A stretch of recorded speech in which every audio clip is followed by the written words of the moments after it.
Good afternoon, everyone. My name is Christopher Young, and today I'll be discussing the Nfpa 1600 and how it's shaping emergency management. With so many organizations and institutions at both the public and private level, how do we know which emergency management plans work? How do we know which ones don't? And basically, that's what the Nfpa 1600 does. It provides a common language for these organizations to develop, train, and test and evaluate their emergency management plans. And we'll discuss that a little bit more in the next few slides.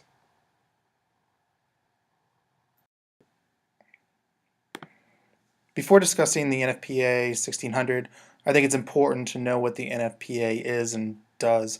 The Nfpa stands for National Fire Protection Association. It was founded in 1896, and it's an international nonprofit organization consisting of over 70,000 members in 100 nations. It is considered a world's leading advocate for fire prevention and an authoritative source on public safety. Currently, the Nfpa publishes approximately 300 codes and standards that are designed to minimize the risk and effects of fire by establishing criteria for buildings, processing, design, service, and installation within the United States as well as many other countries. And its mission is to really reduce the worldwide burden of fire and other hazards on the quality of life by providing advocating consensus among codes and standards, research training, and education. Among the many codes and standards, Nfpa 1600 provides a standard on disaster emergency management and business continuity programs. Authorized in 1995 by Nfpa members, it is considered a living document and is constantly modified with updates in 2000, 2004, 2007, 2010, 2015, and planned updates for 2014.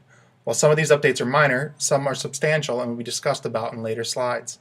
Nfpa 1600 provides common program elements, techniques, and processes for standardization of disaster and emergency management, which can be applied to public, private, nonprofit, and non-governmental organizations, with the goal that impacts of a disaster would be mitigated while protecting life and property. The origins of the Nfpa 1600 begin when the Nfpa Standards Council established the Disaster Management Committee in January of 1991. The committee's goal was to develop a document relating to the preparedness for, response to, and recovery from disasters resulting from natural, human, or technological events. The first document was titled Nfpa 1600 Recommended Practices for Disaster Management and was ratified and approved by Nfpa members in 1995.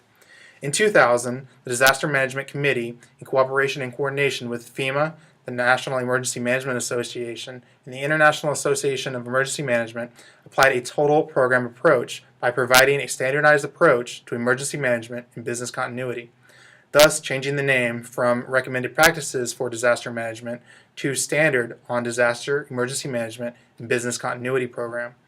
The next big update occurred in 2007 with the expansion of the conceptual framework to include prevention among the 4 phases of emergency management, which already included mitigation, preparedness, response, and recovery. In 2010, emphasis was placed on leadership and commitment and required defined performance objectives within the latest version of the Nfpa 1600. Within this slide, I just kind of wanted to show you the chapter headings that can be found within the Nfpa 1600. Most of the headings are pretty self-explanatory as they provide a general planning, implementation, training, exercising, and testing program for organizations. The thing here to remember is that the chapters are part of the Nfpa and are required. However, the appendixes are not, and the appendixes are just for to provide additional information, but are not required for the Nfpa 1600.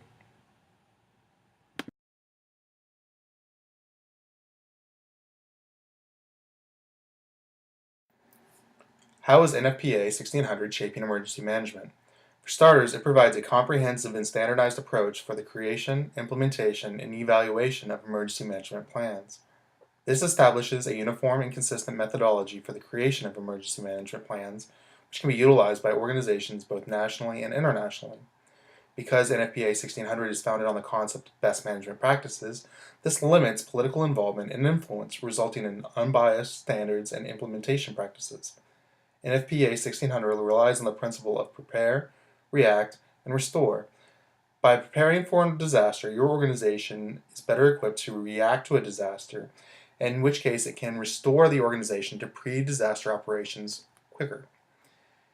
It relies on the concept that emergency management plans should utilize the plan, do, check, act principles. In addition, the NFPA 1600 is utilized by many local, state, and federal organizations and private businesses when establishing their emergency management plans. Used in conjunction with the National Incident Management System and Incident Command Structure, it provides a truly comprehensive approach to emergency management planning. In conclusion, NFPA 1600 establishes a common set of criteria for disaster management, emergency management, and business continuity programs. This standard provides those with responsibility for disaster and emergency management and business continuity programs the criteria to assess current programs or develop, implement, and maintain a program to mitigate, prepare for, respond to, and recover from disasters and emergencies. In addition, NFPA 1600 highlights the importance of having a plan and demonstrates how planning can return your organization to pre-disaster operations. This concludes my presentation on NFPA 1600.